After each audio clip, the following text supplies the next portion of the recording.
everything is better when we are side by side. Hey, side by side, side by side, side by side. Hey, side by side, when we are side by side. Hey, T. We're back and with another episode in season 2. So far, we've launched. So excited for all the energy and anticipation, girl. It's been incredible. Like, God's hand is on it and it is moving. I know, girl. I know. And we keep having these incredible episodes with sharing people's stories. You and I getting to go back and forth and talk about things that God's putting on our heart.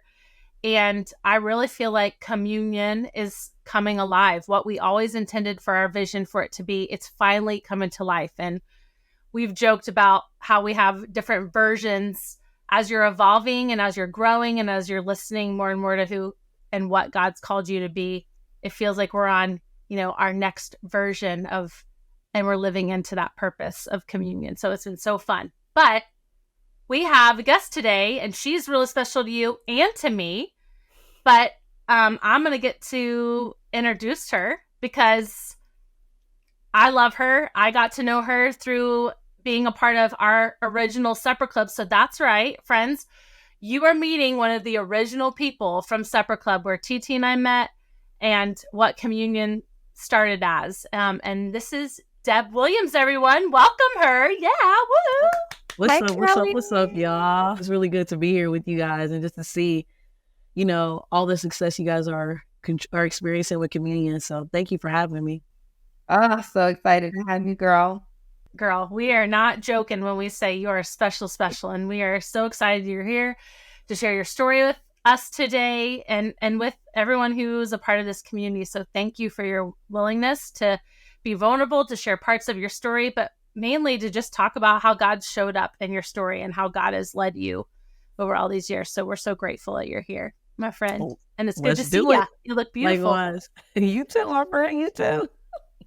So everybody, Deb Williams is a brand marketing strategist. She's a storyteller and she's a creative visionary.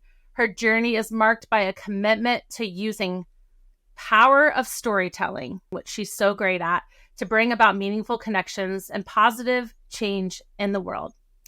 Beyond her professional pursuits, Deb's heart beats for Jesus. And let me say, that is so, so true. Her heart beats for Jesus, for people, and for her community. Her passion for these core values shines through all aspects of her life, infusing purpose into her work and into her interactions with others. In her own words, she sees stories as a powerful tool to not only connect people, but also to contribute to the transformation of the world. Originally from Little Rock, Arkansas, she is a double graduate of Georgetown University in Washington, D.C. Yes, go Hoyas. Hoya section Salada. Well, I love in your bio where you talk about like stories connect people and will transform the world. And I'm so honored that you've accepted the invitation to be on our podcast and that we get to tell your story. And so I'm going to give a high level overview of your story before we dive in, just so people know a little bit more about you. But I will start just by our connection. Deb and I have been friends since we were 17 and 18 years old. We met at Georgetown. Again, but Deb was one of the first people I encountered that lived faith authentically at a time when I was meeting Jesus. And she was really the person that showed me what it looked like to live a life authentically, to live a life in the way God created us, not feeling like we had to be like corny or wear a turtleneck and, just only pray and recite scripture at people. But I got to see what it looked like to be cool and Christian and swaggy and funny and talented and brilliant and all the things. And one of the things that I would say about Deb and why I'm so excited to share her story is because Deb, in walking alongside her all of these years. I won't tell you how long because then you don't know how old we are, even though I'm not ashamed of that because, we age like fine wine, whatever. But Deb's story is one of faith, is one of stepping out on faith over and over and over again. I am constantly inspired by this woman's obedience, by your obedience, Deb. I'm so inspired because there have been so many points within your story where God has asked you to do things that just doesn't make sense. And that goes from you leaving Little Rock, Arkansas, going to Georgetown University, and leaving home, being one of the first to really leave home, and knowing that Georgetown wasn't really your first choice school, but it was an act of obedience because you felt like God was calling you there. And so you chose obedience. And then in college, when everybody's trying to figure out what to do and all these internships, you felt this strong call yet again, where God called you to do something that didn't make sense. And you went and you worked for Higher Ground. You worked for this camp because you felt like that is what God was telling you to do. And you chose obedience again, despite all the voices around you. And then you land at Nike after all these years, and your journey takes its twists and turns from working for Georgetown women's and men's basketball team to landing a job at marketing at Nike. And God tells you to leave. And that's where we're at today. And I'm excited to dive into the conversation as you share your story. But if there was one underlying theme that is so prevalent in Deb's story, it is this. It is that when God says move, she says, to say almost always, but in the walk that I've done with her, she has always moved, and she has always chosen obedience, despite what she wants, despite what makes sense, despite what other people say. And so I'm really excited for us to dive into your story today, Deb. Appreciate it. That was a very generous overview of my story. But ultimately, if someone can learn to just obey God a little bit more from hearing it, let's get it. I love it. I love it. All right, so let's dive in. Let's start this conversation. I think we gotta loosen up, ask an icebreaker question, maybe, Deb. Get a little funny. I'm curious to hear your answer to this. Okay. So, our question for you is: what is your favorite artist, or maybe a favorite song that you rocked with when you were a teenager and you're still rocking with today, even maybe when no one's listening? Okay, favorite song. So this is kind of cliche, not really, but in 2023, just celebrated 50 years of hip hop. I am a big Big Boogie fan. She just celebrated 25 years. So I think that the Miseducation of Lauryn Hill, I will argue this to the death, is one of the greatest albums of all time. Yes. I might go on some records saying the greatest album of all time. I'm with you. But she's always just been such an inspirational artist to me in my childhood. And still, I will throw on an Boogie, the vinyl, or the Spotify playlist at any point. Lauryn Hill, that's my girl. I went to see her twice on her Miseducation tour in DC and Inglewood. So, that's how you know it was real. Not to mention, she's like your doppelganger. I'm just saying, you're really giving off Sister Act 2 vibes right now with these box I knew you were going to say that. I might break out and start singing Joyful, Joyful, but it ain't going to sound like her. So y'all don't want to hear that. I love that. Boogie all day for sure. With that being said, let's dive into get a little more serious, because we want to hear your story and we really want to share this with our listeners. So every podcast has a title. We say this to every guest that we have on, and everyone gets to name their own title because you get to name and claim your story and write your narrative. So if you had to give your podcast a title, what would it be called? If I had to give my podcast a title, You Obeying or Nahh? That's how I think of the story with me and God. It's you obeying or Nahh? What we doing? And so that is probably what I would name my podcast. You obeying or Nahh? Or Nahh. I like it. I like it. I love how you and God talk to each other too, which I know you're going to talk about on here. But let's just dive into this. So I gave a little bit away in your story up front, but you're from Little Rock. You're on this college hunt. You get accepted to Georgetown. That was not your first choice. You did not want to go to Georgetown. You had another school in mind that you were gung-ho about, so much so that you wore their paraphernalia on our campus. We'll leave it alone. Yeah. And but you really felt like God was calling you to Georgetown. Talk to me about why you felt like God was calling you there, what that process looked like, how was God showing up throughout that journey, and what did you learn about God and yourself by going to Georgetown? Well, so that's a really good question. It's interesting because one of the first reasons that I knew that I was called to Georgetown is because, just being transparent, Georgetown was never on my radar or in my plans, but it was always in God's plan. And so even the way that I applied to Georgetown, people laugh because it was so random and it was so like, girl, are you really serious? But I'm like, nah, I'm very serious. But my youngest brother was watching a Disney movie. And in the movie, Raven Simone really wanted to go to Georgetown, but her dad wanted her to go to Northwestern.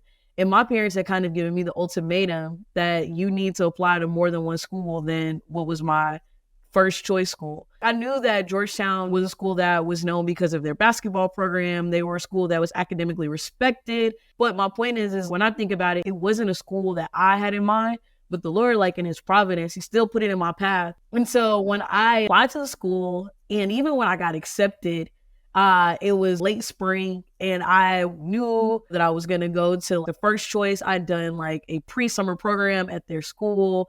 I had gotten accepted. I had scholarship, but it wasn't enough. And I was kind of forcing it. And so when you ask, like, okay, well, how do I know that Georgetown was an option? It's because I didn't plan it, and the provision and the doors for Georgetown were just open. It was just like, okay, first you're going to apply to the school that you think is random. Applied. Then it was like, you're going to get accepted. Cool, I got accepted. And then it was like, okay, you're going to get this all expense paid trip to go and visit at the last minute this accepted students weekend for minority students. Okay, that happened. And then while you're on campus, you're trying to figure out the financial aid, and you learn that the financial aid is taken care of. And so for me, God's provision in my life, or his plan, has been the most clear with the doors that have opened that I have never planned. And so I can honestly say that it seems like I could take credit for Georgetown, but I can't. It was all in God's plan all along. And he was the one that it was almost like breadcrumbs, provisions that were the whole time. And he was making sure your girl didn't starve. Amen to that, girl. And I feel like oftentimes we think we know better than God. We know what should be the plan for our lives. We have this vision for our lives. You talked about, like, no matter what, the breadcrumbs were there, but you weren't picking up what he was putting down at first. You thought you knew. And, and so I guess, like, my question to you is, has it ever worked out when you went with your plan versus what God's plan was? Has it ever worked out when I went with my plan versus God's plan? No. But I'll say this. His plans have always been better for me in the long run than what I thought my plan was. And I know that sounds cliche. It sounds like a church sermon, but it's like, nah, like, this is real life, like faith in action. It's one thing to go to church on a Sunday or hear like youth pastors talk. God knows best. And, everybody quotes Jeremiah 29:11, especially when they're graduating. But when I look back in my life in hindsight, because I will say, caveat, that while you're going through it, it doesn't feel like God's plan is the best plan. When I look back at his plans always worked out, and they were, for lack of better words, easy. They didn't come with a lot of struggle, and they often came with great provision. And not only for me, but like for other people around me. I think a lot of times one of the biggest downfalls in our faith is that we ask God for blessings. Blessings were never meant to be cul-de-sacs. Like, they were always meant to be like conduit. If the blessings flow through us, to other people.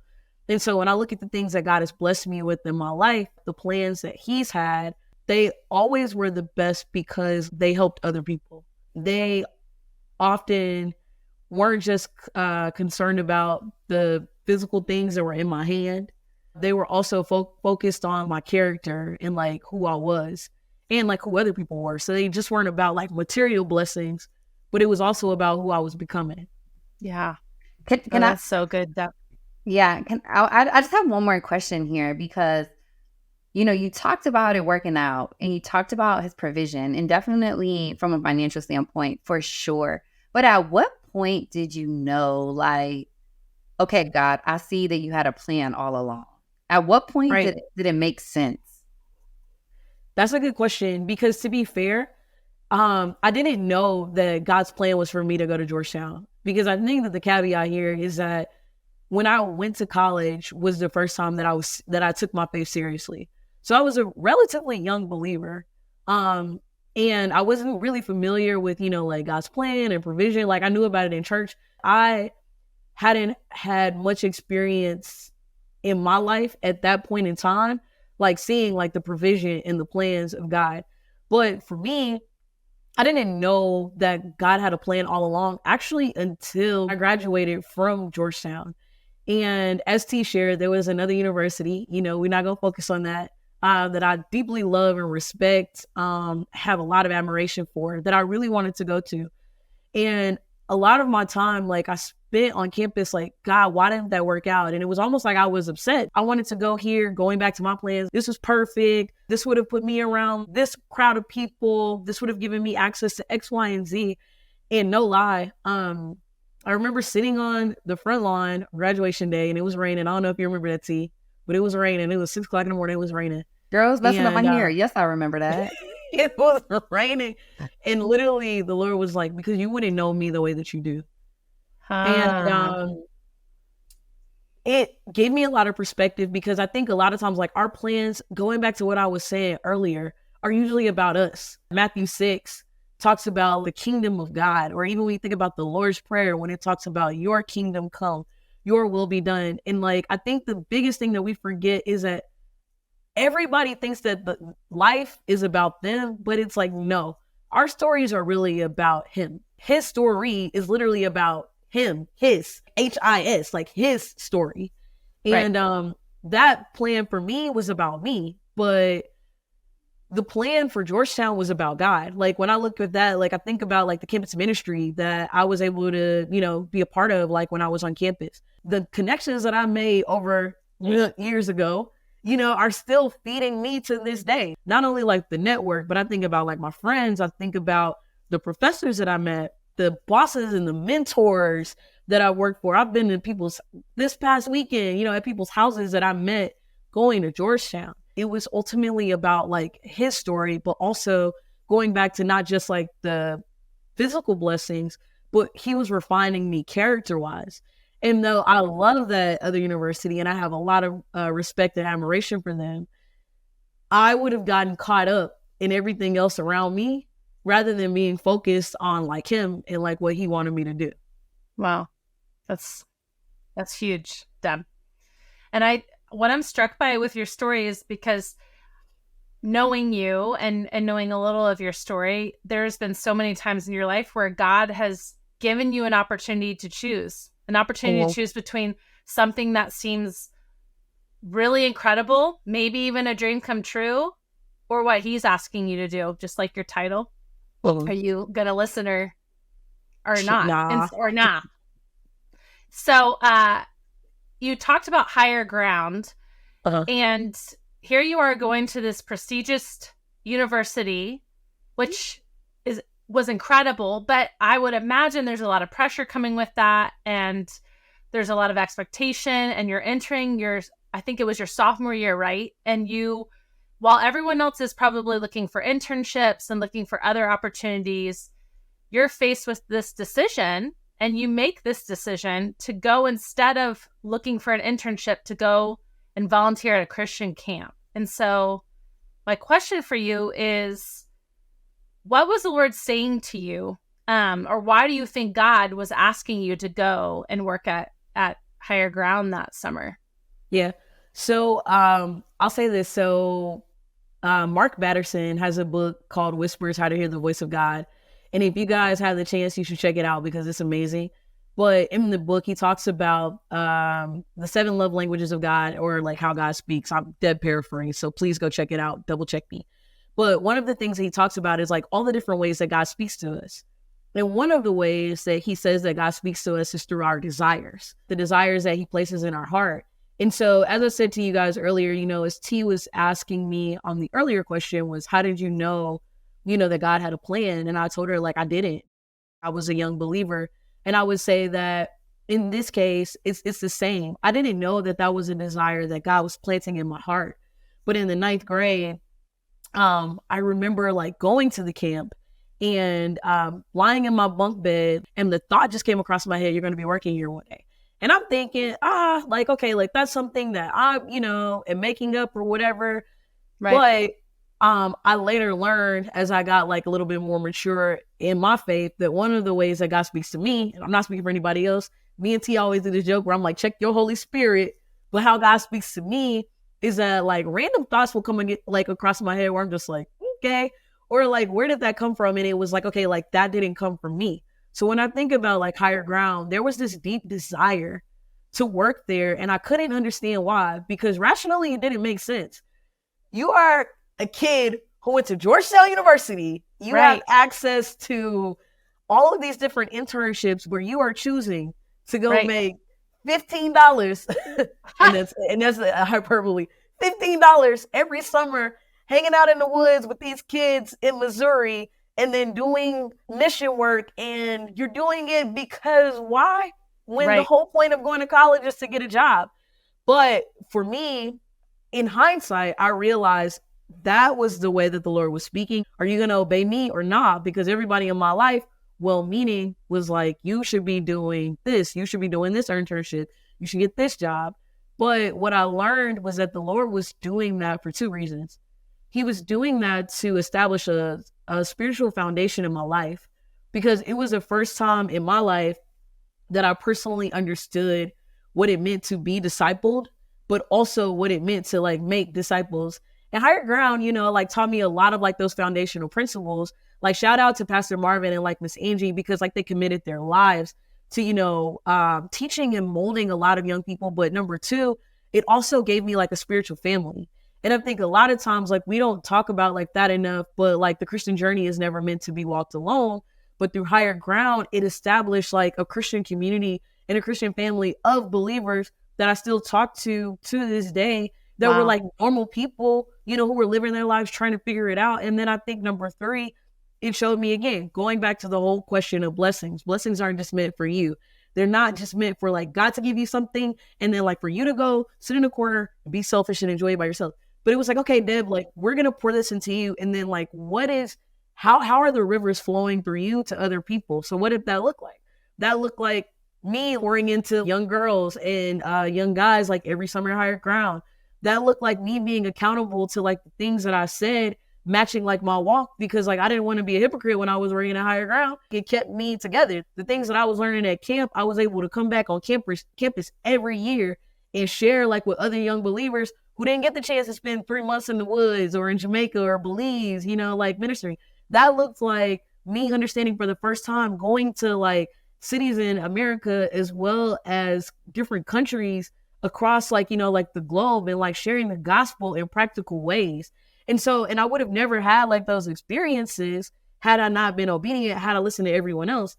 And I think that the biggest learning, so I read like this quote, and I will admit that I don't remember who said it, but essentially the crux of it was that your family and friends don't want what's best for you. It's like they want what's safe for you.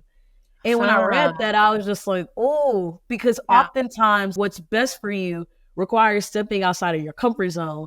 It requires going beyond like what you would normally do. A lot of times, and they're very well-meaning, and I want to emphasize that the most, everybody in my life who was giving me advice, like they were giving me advice based on, Deb, this is a really great opportunity. But the thing is, they could have no vision or it was no way for them to see the plans that God had for me. This is where I want you to go. And the whole time the Lord was just like, man, if y'all only knew that was just like a fraction of like what I'm going to do for Deb. And at the end of the day, I'm going to throw that all in just to give it to her just because she was faithful. That set me up on the path to working for the basketball team. I got a scholarship, so I was able to get more than I had before. So again, provision. It led to getting a grad degree at Georgetown. It led to my first job opportunity at Georgetown. And all of that because I made one decision to obey God and to go work at higher ground, when like the rational choice, when the choice that made the most sense when the choice to my parents were like, what are you doing? You're not going to make any money. You need to get a job. When going against like that choice and choosing like the God choice, you know, like, but the God choice was the one that really, you know, embodied Matthew 6:33. Seek first the kingdom of heaven and its righteousness, and all of these things will be added into you. You did what I told you to do? I'm going to throw all those things in there too. Wow. So good. And double check that. I know that that scripture is in Matthew 6. I'm pretty sure it's 33, but y'all might want to double back on that. I'm like pretty sure. I'm like 33 or 85% 34. sure. It's somewhere in that It's realm. somewhere in there. Somewhere up in there. I love that. Well, Deb, knowing you and knowing that we have Enneagram numbers and we both, I'm an 8 and I know you're a 6. Guys, if you don't know what the Enneagram is, you can Google it and look it up, but it's really, it's not a personality test. It's just how we function in our relationship with God and others. And it shows us our shadow side and it shows us the great parts about us. And it really, for me, a lot of people I feel like have taken it overboard, but for me, it really has just helped me understand myself a little bit better and how I function in my relationship with God and what are my short sights. And one of the things I know about an Enneagram 6 is that validation is really big for Enneagram 6. And so just knowing you and knowing kind of that struggle that naturally you're going to be up against, how do you silence the other voices in your life for validation and really just hear the voice of God? It's actually interesting, EC, because I think the challenge for most believers is first that they don't know that they're hearing the voice of God. And I think that for Enneagram 6, I think that you kind of, it's almost like you're at a double disadvantage because you already don't trust yourself. You're also questioning, but you also need validation from like other people. And questioning other people, right? Yeah, it sounds really bad because like, you're questioning their motives and testing their loyalty and right. And it's like you don't trust yourself to make like decisions. And the challenge for like the Enneagram 6 is trusting that God got your back. I think the way that I was able to see like God's voice the most and trust him is that because he showed me even before I knew that he was speaking, that he was moving in my life, that he had my back. And so bringing this up for the third time, but you know, T asked me, how did I know that God had a plan? And I said, I didn't know, but that was God's grace. You didn't know that I had a plan, but I had a plan all along. The more that I actually practice like spiritual disciplines, going to church, studying scripture, listening to my favorite Bible teachers. T and I joke because she knows that I love Priscilla Shire and Christine Kane. Those are my girls. And shout out to Jackie Hill Perry too. Listening to a lot of Bible teachers and just the way that they hear like the voice of God. For me too, just getting older people of faith in my life. And I, one of my mentors, I went over her house one day and I was like, hey, like, will you teach me how to pray? And through disciplines like that, I was able to more easily discern like the voice of God. And you understand that God's voice, for me at least, often understood in a whisper. It is often followed by provision. It's often, for me, followed by peace. 95% of the time, it doesn't make sense. There are some times where it's like, oh, okay, cool. Yeah, we can do this. Lord, are you giving peace and are you giving provision? That is typically when it's like, okay, all signs are go. Let's take off and let's go. And I'd say those two things specifically because sometimes it's easy to get caught up in the voices around you. It's easy to get caught up in your desires. It's easy to get caught up in what everybody else thinks. For me, the presence of God is most easily discernible through peace and provision. That's good, Deb. I love that, Deb. I love that. And I love when you said like God often talks in a whisper. Because I know, you know, we do live in a world that is so loud and so chaotic and so busy. It's almost like, and I know all three of us on this call have experienced this, and I know Deb will get into your current season, but in those seasons of rest, because of the world that we live in, because of the messages we have to be productive and busy constantly or whatever, it is really hard to slow down. Yes. It's really hard to slow down and be quiet and listen for God's voice, but he won't shout. He won't compete with everything that's happening around us. And so I love when you talk about his voice being a whisper, because sometimes we just got to sit all the way down and not try to take it into our own hands, not try to jump in the driver's seat, not try to, be in control, but really just surrender. And a lot of times what surrender looks like is to do nothing at all, to sit and to listen, open your ears. And so I love where you talk about that. And I love how you talk about, like, for you, it's about peace and provision. And I want to go here, because let's fast forward to present day. You left Nike recently after you were on top, girl. Like, you were climbing that ladder fast, right? And you walk away and everybody's looking at you like, you're crazy. Like, what are you doing? If they will really have you out here looking crazy, it will. Yeah. It will. And it will. I think people still kind of like side-eyeing you, like, what's going on over there?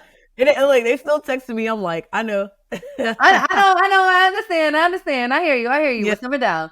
But I've been able to have the privilege to walk with you through this. And I too have my journey, a couple years prior of making a similar decision. And I remember us being in LA. We were there for your birthday this past September.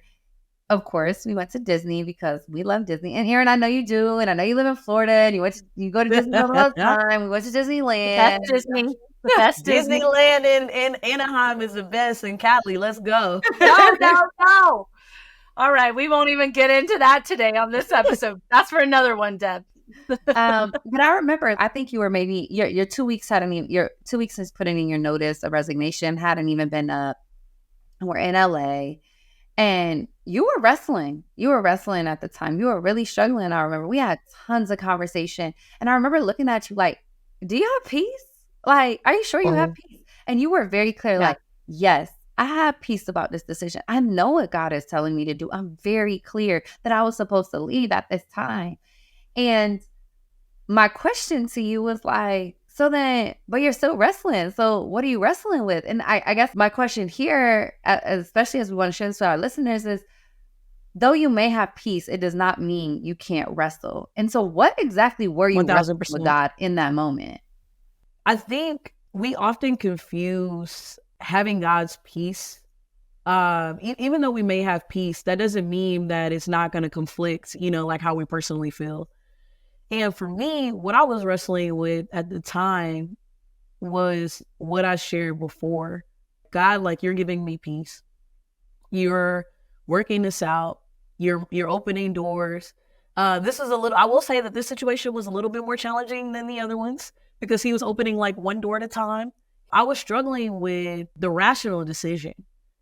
And I think that it's really important to have like these conversations like in faith. Well, God asks us to do something, like it doesn't make sense. And I think it's so easy to like look at people in the Bible and be like, or look at the Hall of Faith. I believe Hebrews 11 and be like, like they had great faith. Like they believe God and boom, boom, boom, boom, boom. But it was just like, when God was talking to these people, the stuff he was asking them to do was crazy. Girl. Like Noah, like, bruh, like God is like, build a boat. He's probably like, build a what? I just think about when he goes up to, the disciples and he's like, okay, so leave your fish, your dad, all your things, whatever, come follow me. And I'm like, but who is you? Like, that would be my question. Right, like, who is you? And it's like, they just introduce yourself. I definitely would have hit Jesus with the, my boy, I hear you, but I don't know about that. But it is like all these things that are just like, that are crazy, that don't make sense. Another book, I'm just throwing out all the books for y'all. I love Favor with Kings by Caleb Anderson. Y'all should really check that out. But he talks about Nehemiah and how he was commissioned to go back and build the wall for the holy city. Nehemiah is like, it's like, bruh, he a cupbearer. Like, he is not an architect. He has no architectural bone in his body. If God is asking you to do something and it's too big or you feel like you can accomplish it on your own, then like you're thinking too small. And that's kind of how I approach like Nike. As you were saying, T, like it was a tough decision because like for me, the Lord had shown me favor. And I want to be very clear, like he had shown me favor to people. I was being placed on a fast track. I was getting these great opportunities. My team was doing like amazing work. The company and my leaders were going above and beyond to prove that they really wanted me to stay and things like that. And in the midst of it, God is like, leave. And you like, what? What I was wrestling with was like this decision of like, God, this doesn't make sense. But I think at the same time, going back to like those voices, when I think about like, you know, just different people in my community, and just like a range of people that loved me, you know, from family and friends and mentors and colleagues, and just everybody is, you know, giving me like their opinion on what they think I should do. And Deb, like, you know, like you should consider taking this path, or what if you do this? And I hear you, but like, why would you leave a job without having another job? And in my mind, I'm thinking, hey, I agree with you. What do you do when God tells you to leave? And I think it just became like increasingly hard because it was very clear through like different circumstances that it was like, okay, Deb, this chapter is ending, and he was making it uncomfortable. And I had an epiphany because it was like something small. Like I was going back and forth with like my leasing company when I was living in Portland at the time, and they made an error. And I was like, hey, like, you guys know that you made the error. Like, I have it in writing. Like, if we were actually to take this, like, y'all would lose. And literally, like, a thought comes across my head, and it's like, maybe things aren't working out, Deb, because you are not supposed to be here. And it's like, you're forcing, you know, like your way, like you're trying to do it. You're trying to stay, you're trying to hang on. And the Lord has told you that it's time to keep moving. And yeah, so the last thing I'll say to this, so we can keep moving on to the next point, is that right now I'm going through the Bible like in 100 days, and I'm getting ready to finish the book of Numbers. But one of the things that it talked about is in like the book of Numbers is the deaths of two prominent leaders in Israel. It talks about Aaron and it talks about Moses. And he talks about, okay, like, yo, like they're leading the people, helping them out. They've been on this whole journey. And then the Lord is like, okay, like they're about to die. Telling everybody, hey, this is what's going to happen. They're going to die. You're going to keep moving. But he talks about like the mourning period. And I felt like for me, the reason that I was struggling is because the Lord is like, I told you to keep moving. It's time for you to keep moving. And you're spending a little bit more time mourning here when I have greater for you. But like, you're not going to be able to achieve that if you stay in the same place. Oh, that's good. And so that's why it goes back to like, are you going to obey or not? And I finally just got to the point where I was just like, okay, God, I'm going to do it. But the thing that I will caveat, and I think that's really important, is that obedience doesn't mean that it's not scary, that it's not ambiguous. And that like it doesn't make sense. And I think a lot of times we confuse obedience with, okay, God is going to roll out the red carpet. You usually get the lesson in hindsight. You don't usually get the lesson when you're going through it. Right. And I think that that's really important because I just like, I am saying as a witness, and we're going to look back on this in a couple of years. Friends, I do not know how this is going to work out, but my experience with God is that it has. And so I believe that it will, even though I do not know at the current moment how everything's going to work out. Oh, girl, that's so good. That's so good. And it's just like building that muscle, that faith muscle, right? Like it's almost like he keeps having you do this thing again and again and again and again. And each time my hope is that it will get easier because clearly he's not done. Clearly he's going to keep putting you through this challenge. Clearly he's going to keep being like, that's cute. You got that little plan for your life.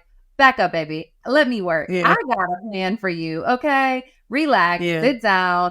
Go in this passenger seat. Let me take the wheel. I know what I'm doing here. You don't need to do my job. And so I love that, like, you're just like, but it's faith, it's belief that's carrying me through in these moments. Like, that's so good, girl. That's so good. And I'm so proud because I've seen the stages and the ways, and I love your honesty and your authenticity of like, it's not always pretty. It's not always easy. It's bumpy sometimes. It's messy. Sometimes I gotta be like, yo, God, what you doing? What you doing? It doesn't make sense. I don't see it. I don't understand it. But we have this relationship with God where we can be honest and he could take it and love us still and still be like, and I still got a plan. So say what you need to say and then we're going to move on. And so I just love the rawness and the honesty of like, you're like, look, this is my journey. And it hasn't always been just smooth sailing like, yeah, Deb, make a leap of faith. Jump. Like, you know? And I think like coupled with that too, like to your point, especially in this situation, it's kind of hard because like when you're telling everybody that you're leaving and everybody is looking at you like, but you're next up, it doesn't make sense. How can you walk in and tell like your, you know, like your leadership, I'm leaving because God told me to leave, and everybody is like, God, who? you know, but Oh, I'll he's say, gonna like, get the glory. Best believe. always. And I will say that what was dope is a couple things. Number one, the Lord gave me the right thing to say, you know, when I was leaving Nike.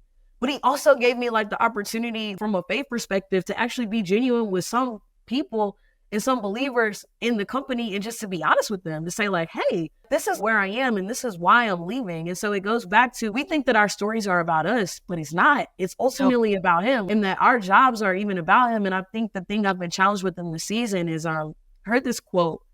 Look at me about to call it. I think it's Andrew Damasio, Rose Church PDX. But Hey, Pastor. he's talking about like prayer and fasting. And quoting, this is me completely paraphrasing, nobody thinks it's weird whenever we say that we're praying or we're talking to God.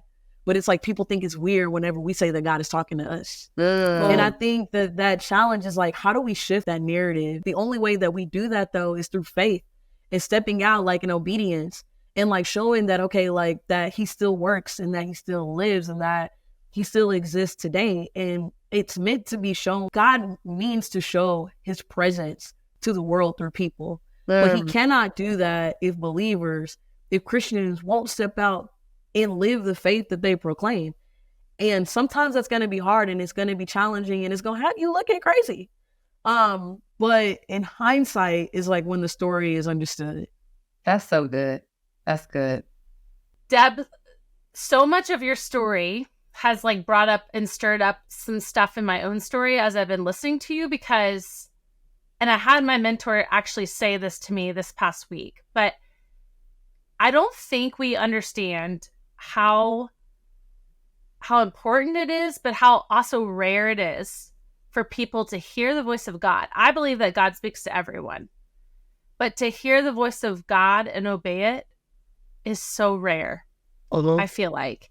And especially when, like you've talked about in your whole story, when like the logical thing, make money, grow in this big worldwide dream job of a company, or listen to the voice of God, like that's not easy. As you've talked about, like that's really freaking hard. I walked away from the music industry, offered a really great job, and in the middle of the night, God said, you're not supposed to take it. You're supposed to walk away from this altogether. And I quit the music industry the next day. And I remember that feeling of, am I insane? And yet I watched God show up in my story time after time after time after time. And your whole story that you have shared, God keeps showing up time after time after time. So my question for you, friend, is do you believe he's going to show up again? Because this was a huge decision that you just made. And terrifying decision, I might add. So do you believe it? So I can honestly say that I do believe it. But I will say that oftentimes we confuse like belief with like positive feelings. And almost like false positivity. I can stand here today and tell you guys, like, I know beyond a shadow of a doubt that God is going to show up. He has a plan. I know what he said. And I've seen him do it in my life before. An example that T actually gave me, and I would love to present like to the podcast, is I think that we also have to like trust like the character of God. We have to trust that he really cares about us. So one day I was talking to TT, and she was talking about her husband, Jeremy, and how like he may ask like, you know, like his daughter, like, hey, Storm, I want you to do this. And even if Storm does it, she does it with fervor, she does the wrong thing. And it's just like, but the fact that she did it, you did it, you either A, did what I asked you to do, or even if you didn't do what you asked me to do, because you did it out of love for me and out of obedience, I'm still going to bless you. Then I think that we have to have confidence as believers. God is going to honor our obedience. When he asks us to give up things, it's oftentimes like to test our hearts, to ultimately ensure that like he is the center of our heart. And for me, I'm going to be real with y'all. I like making money. I like going on vacations. I like, my friends joke, I like bougie and nice things. Yes, I do. Bougie auntie all day. Yes. Rich auntie vibe for more. But the question is like, all of that cannot be greater than my love for God. Deb, yes, you love making a certain dollar amount a year, but if God asks you to give it up because he's the one that gave it to you anyway, would you do it? And not gonna lie to you, for a long time, I was like, oh no, God, like you asking me for a lot, my boy. Like, listen, I'll keep tithing. I'll even add some extra Christian organizations on my roster. Look, I'm giving a little Not bit you more. bargaining with God. Yo, like, I did. what? I told you, like, yo, like the relationship, I was like, yeah, like, I'll up this and I'll get to this church and I'll get, but it's like, he wants our hearts more than anything. He wants to know that our hearts are dedicated to him. And, I believe it's going to work out. I do not know how it is going to. But I think that is the scary and beauty of like the journey. And I also want to be real because that is why we need community and having people who are going to point us and say, nah, like God said, you good, you're walking in the right direction. And faith is believing. When you go like to Hebrews and it talks about like, what is faith? Faith is substance of things hoped for, the evidence of things that are not seen. Yeah. It's like, bruh, you don't see it physically, but he gives us vision in our mind. The vision that he gives us in our mind is much more powerful than anything that can be seen physically. You're not going to please God, like, if you do not believe the visions that he's putting in your head. As you were talking, I was like, man, God, I am so excited. And I believe that day is like soon that you're going to listen back to this podcast and you're going to be like, yep, boom. And that was another time that I chose to listen to the obedience of God and look at how I'm flourishing. Look at what God's doing in my life. Look at the opportunities that he has given me. Like, Deb, it just doesn't fail. It's not Christianese. Like, that I'm not down with that. Like, throw that out the window. Like, truth be told, like, this is not Christianese. Like, I have learned so much. And like, we talk about this even in us starting communion. There is nothing that beats the obedience of God. Like, there is nothing that beats it. It does not return void. Even if it takes 3 freaking years, like it did for us to do this, which in Jesus' name, that's going to be your story. But God does not return things void. It's always better. He doesn't show us gold and give us silver. He doesn't give us something less than that. And so, girl, I'm just excited because this podcast is going to be like a Joshua Stone for you in your life, where you're going to be able to, years from now, listen back to this episode and go, wow, God, look where you showed up yet again in my life. So, You are literally my soul sister. Because I was talking about Joshua Stones, and I was like, well, let me not get too Christianese because people are like, what's a Joshua Stone? It's just a reminder of what God did for you in your past.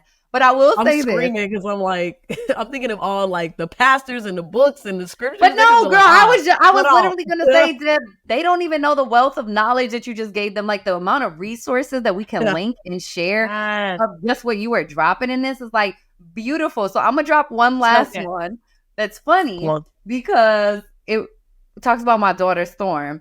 And I love that your story is about obedience because Storm, y'all know I mean, that's my girl. Be careful now. The seeds of God and the word of God in my daughter's heart.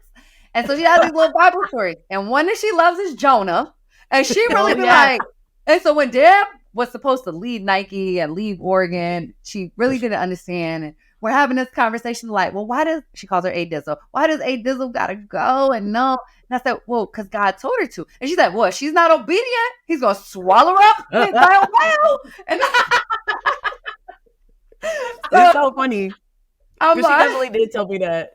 She definitely did tell me that while also telling me that she wants me to move back to Oregon every single chance she gets to see me. But it's true. That's so good. That's so good. Deb, I'm inspired. I'm inspired by your obedience. And I think like it's been such an honor to be able to walk with somebody, both in my seasons where God's called me to the crazy and to walk alongside you in yours.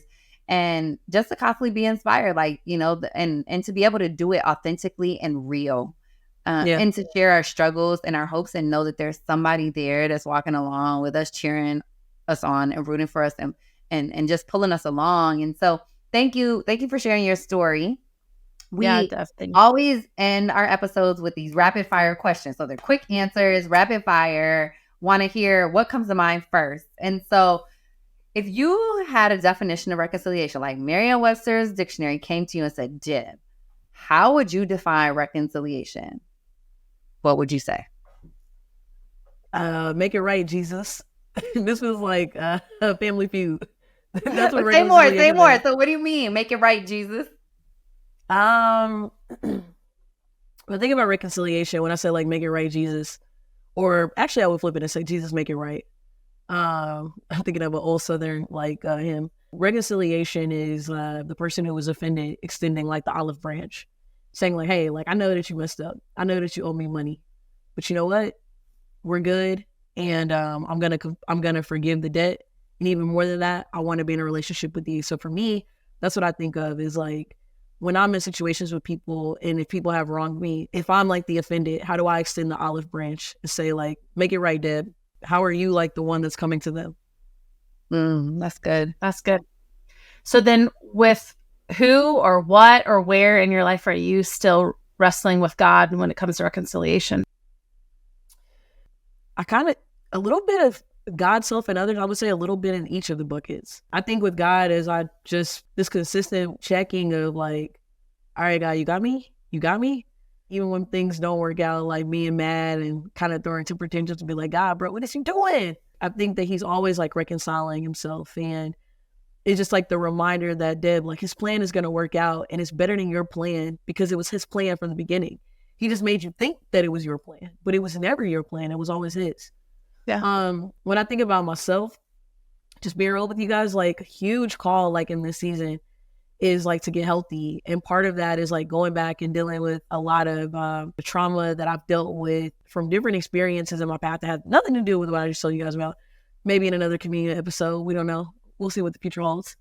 Where it's like the Lord is like, get healthy, like so that the pain that you've experienced, that can be used for purpose to help other people. And I think with the reconciliation for others, man, I got to give a huge shout out to like my community, especially like my family and friends, because I will say that they held me down like when I was working at my previous job, but I felt like I didn't get to invest there as much as I did. The moment that I left, because I was like, hey, like, I feel like the Lord asked me to come home. They reconciled themselves to me first. Like they actually opened up their arms and were like, hey, you know what? We love you for you.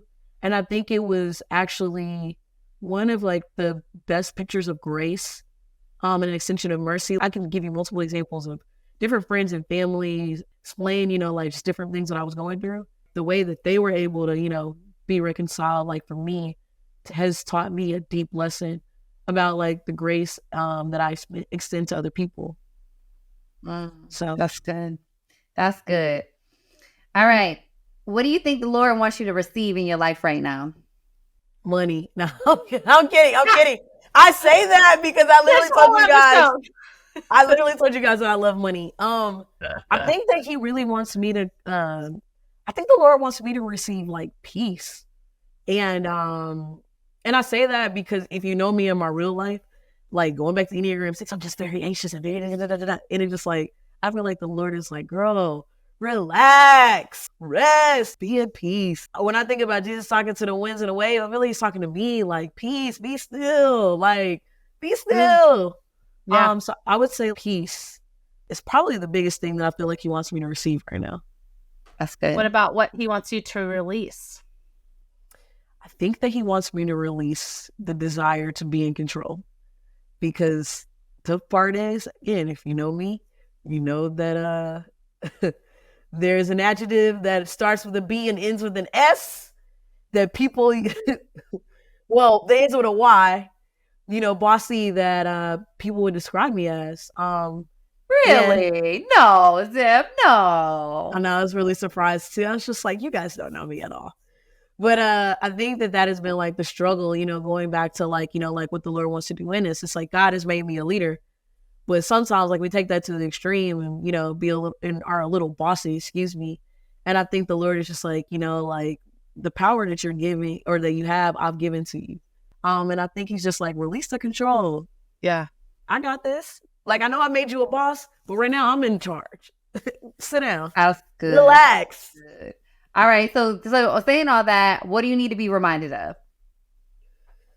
I think but also like the world in general, we need to be reminded that we're human beings, not human doings. Because I think especially in a shout out to you, TT, because I definitely took that from you. That is a TT Smith quote all day. But I think it's very easy in our society to associate people with what they do, but that's not who you are. And I think the challenge for me in this season is like, I am not what I do. I am Deb. And like really embracing that, that those may be things that I do, but that is not who I am. It's good. Good. That's good. I love the TT euphemisms and all the things on here. You know, Look at you among all these like pastors and preachers. Clearly, I'm like, okay. It's the receipts for me, child, because you definitely got the receipts now. So, Deb, how can people find you? What's your digits? Give out your digits on this podcast. I'm just Give out kidding. my number? No. I'm just joking. Oh, What's your like? How can people get in touch with you? Or do you have an Instagram? I do have an Instagram. Y'all want me to give? I'm kidding. Yeah, like if you follow me at Deb Faye WMS. To be fair, I am on a bit of a break right now, but we're coming back soon. So yeah, like I would just say like connect on Instagram. I'm actually thinking about starting a TikTok too. I don't know. Stay tuned. So yeah, I would say this. Like I love the stay tuned because I think right now you're like, okay, I'm a little bit, and we talk about this and we'll end here. We won't go too far because I know we can go hard here. But these wilderness seasons or these seasons of like, all right, I'm not in the spotlight or I'm not in the forefront. And I know you're like, yeah, you can follow me on Instagram, but I'm not really there. So really people are like, well, how can we find you? Stay tuned because there's going to be plenty of ways you can find her because God has incredible plans for this woman. My dear friend, he has incredible plans for you and people will know your name. Just know that. Yes. So stay tuned. Yes. And Deb, thank you so much. Yes. Thank you, girl. This was amazing. Love spending time with you so much. Also, thank you guys for having me. It was really fun. And I hope something that I said helped somebody out today. If not, charge it to the game and not me. And on that note, let the reconciliation begin. Thanks so much for listening today. Want to stay up to date with our episodes? Then subscribe to our podcast and newsletter on our website, Come.Union.com. Follow us on Instagram at Come.Union. Rather watch our podcast? Then subscribe to our YouTube channel at Come_Union. We are so glad you're a part of this community.